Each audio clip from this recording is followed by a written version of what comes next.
Hi, America.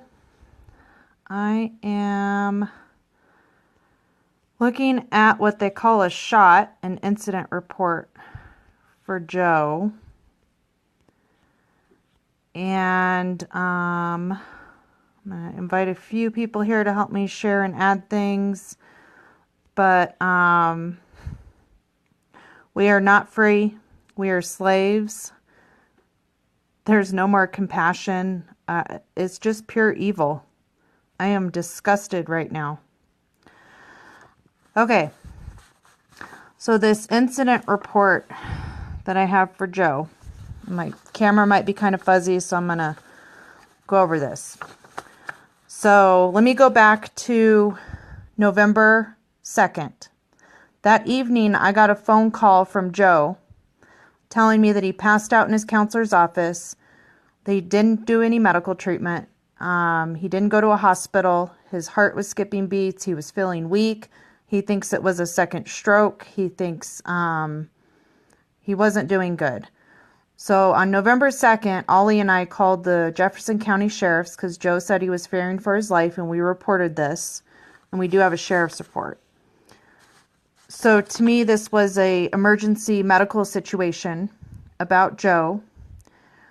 The following day, on November 3rd, I was on the phone with Senator Cory Gardner's staff member, Ryan, and we were trying to get how we help Joe if he can't get the legal mail out with the privacy form, or how do we, what do we do?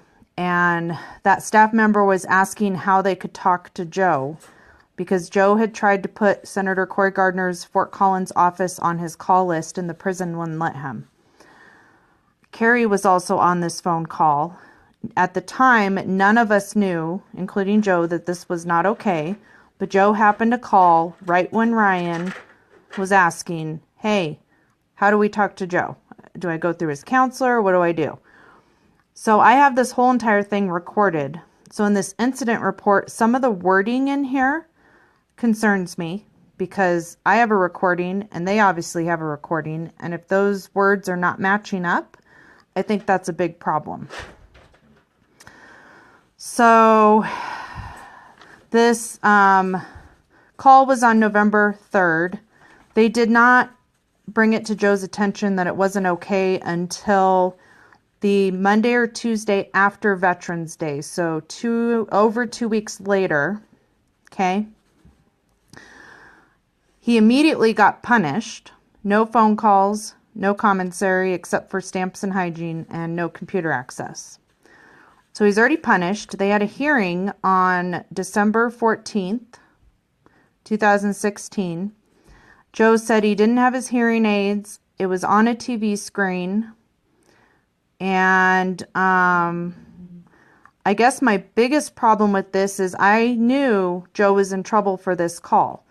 So I emailed the warden and I sent several copies of letters to Joe copying the warden so he could use my testimony about what happened and my apology to the facility for breaking their rule about three-way calls. Okay? To me, this is a one-off situation, though, because we had a senator's office on there asking to talk to Joe. Joe had just suffered a major medical issue the day before. He was saying that he was confused. He was saying that it's hard to concentrate. If it was a stroke or heart attack or seizure or whatever medical issue it could be, he's 77 years old. Where the hell is the compassion? If your grandmother or grandfather didn't hear something or was slow and confused, wouldn't you have compassion? Where is the compassion? So here's my big concern in this report. One of the first things it says, the inmate stated he understood his right not to submit documentary evidence. I sent several letters and I emailed the warden and I faxed. I actually believe I did fax that too to the FCI Engelwood facility weeks before this hearing to ensure that Joe had a witness, because they also ask, was any witnesses called? And they say no. Was any evidence presented? They say no.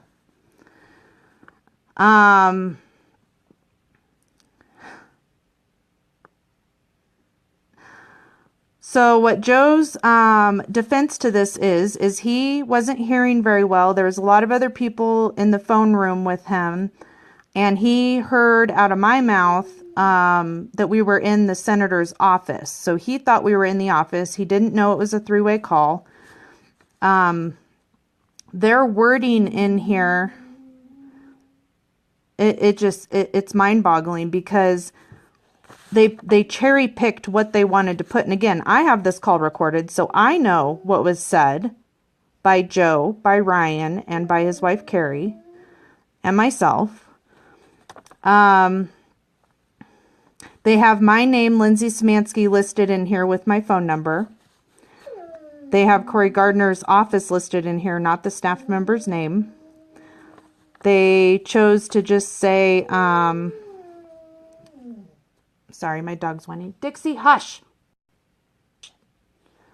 They tried to say, let's see, sorry, it's kind of hard to read. It's real small print, so I can imagine Joe trying to read this right now with his double vision, because, oh.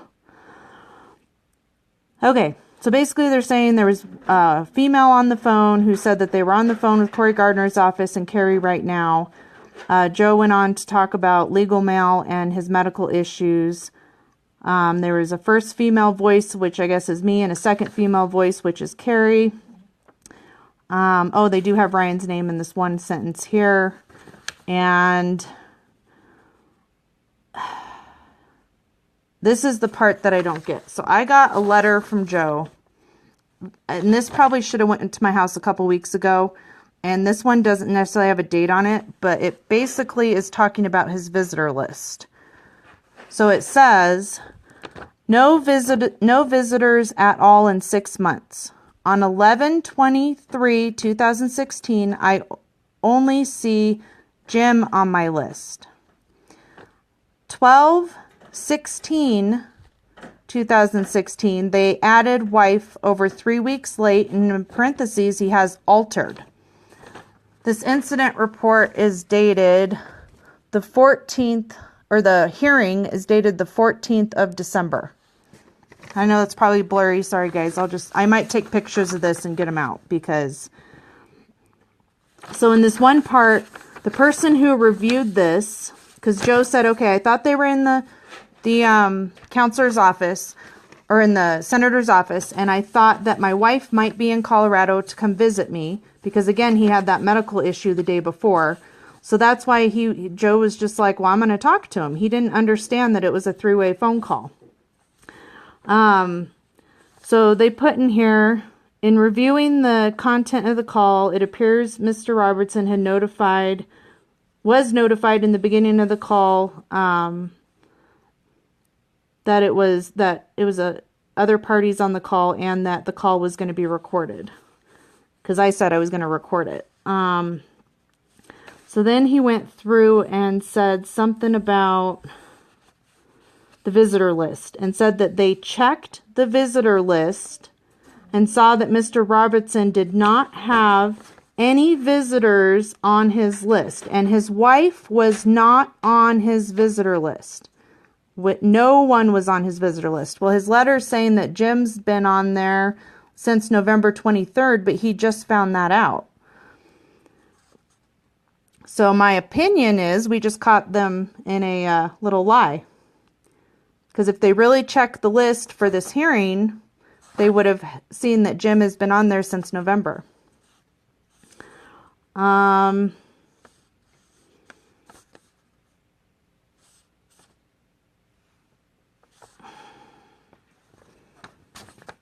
Okay, so I'm going to flip this around real quick. Okay, you guys get to see my face expression while I get through the rest of the bad, and then I got some good news. Okay, so on this incident report, he wrote down some of the guards in there told him in front of his cellmates that he's going to get moved to Florence, Colorado, the high maximum security prison. And then he also restates if he does the interview with CBS, they're going to move him. They're going to ship him out. He says in here, I need to get out of here. I need to get home. I don't know how long I'm going to make it.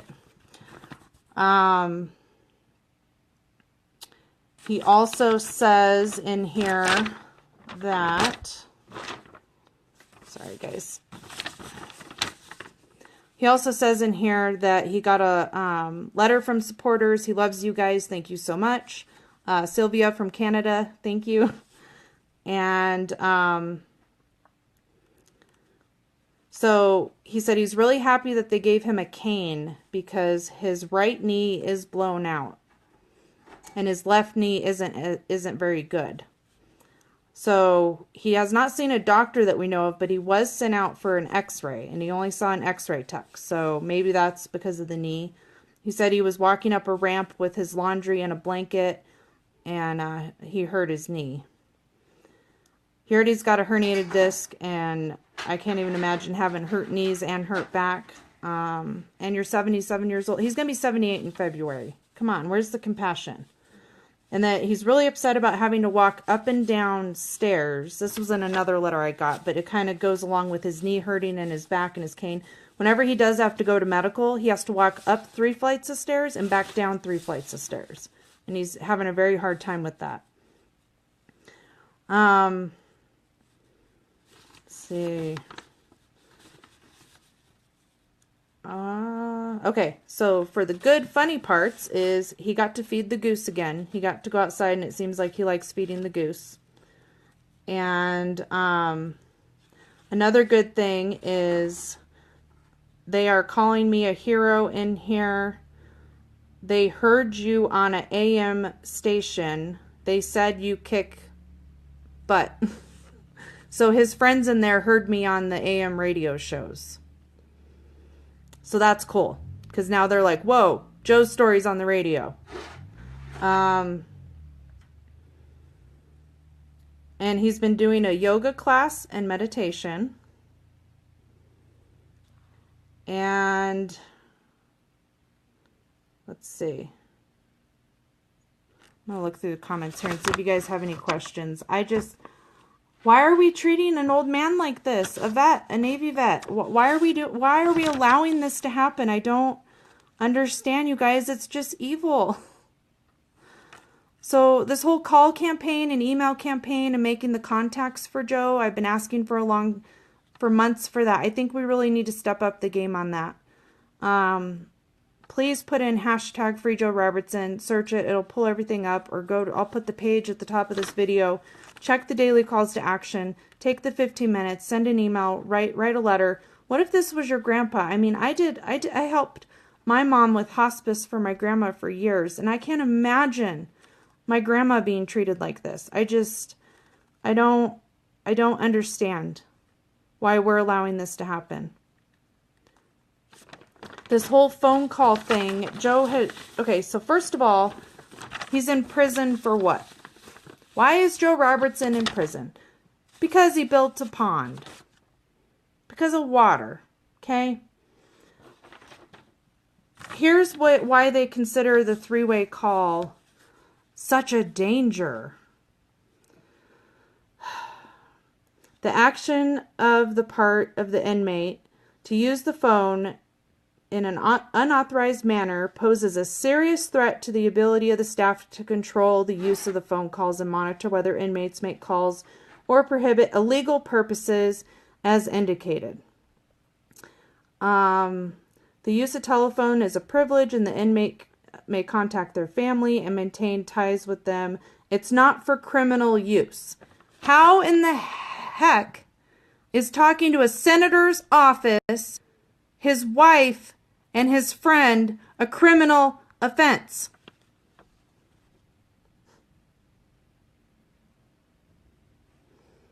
The inmate knows that he and he alone was held responsible for his actions at all times. So he's new to this prison. He's been there since September. Someone who's never been in prison. He's 77 years old. And they have these rules. Can you imagine being 77 years old and having to remember all the rules? It was a one-time mistake. And he did have evidence, and he did have a witness. He had myself, and he did have written letters and documentation about what happened, and they did not allow that in this hearing. And this is actual paperwork from Discipline Hearing Officer Report, U.S. Department of Justice, Prisons. So, what are we going to do, guys?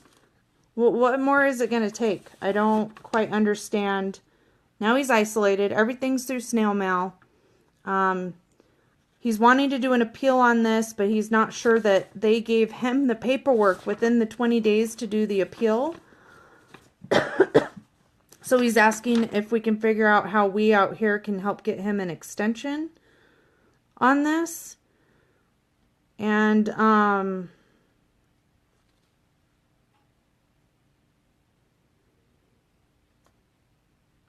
his cold is back, and the letter I got last time said his cold was a little bit better, and now he says it's back. But he was able to get cough drops, and he was able to get some new glasses to help with the double vision, I guess. And sorry, I'm kind of jumping all over the place. I'm so angry right now. I don't know what else it's gonna take, you guys. All right. Well, I'll try and take some pictures of what I think should be public on here. I don't want to give anybody's personal info out and stuff like that, but we need to step up the game on contacting elected officials for sure. This is absolutely not okay. And because of this incident report, because of this piece of paper with what I am seeing as not accurate information, for one, because again, I have that call recorded too. And the whole visitor list and the dates, that doesn't make sense to me. Joe got 28 days added to his sentence. And them threatening to ship him off in front of the other inmates. And if he does an interview with the media. And Florence, Colorado, and doing the maximum security facility for, let's see, he built a pond. He had a first trial and there was a hung jury. Then he had a second trial. Then he got moved around 5 times till he ended up here. He has major medical issues. He's 77 years old.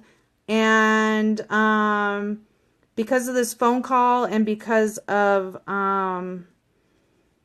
talking to, again, a senator's office who was asking to talk to him, how they could talk to him, major medical issue the day before. We're all in emergency mode of how do we help Joe. And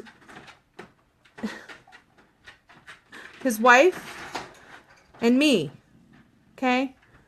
How is that criminal? And why would that warrant them moving him to a maximum security prison? That's for murderers. That's for rapists. That's for people who do really, really bad things. Not for men who stood and put a pond on his property and had the permits from the state of Montana for water. Someone is being abused and neglected because of water. Doesn't matter how it ends, it matters how you stand, and I sure hope more people start standing. This should shock people. This should really, really shock people and get people's motivation up, because one day it will be you. I promise you. If we don't stop this, you guys, it's going to be you. For 2 seconds, think, what if this was my grandpa? What would I be doing right now? Step up our game, guys. This is absolutely ridiculous. Take care. Let's pray a lot. And we have other good things in the work on my page. Go to the other videos, get updates on Joe. This was kind of a rant, but I am angry after reading this.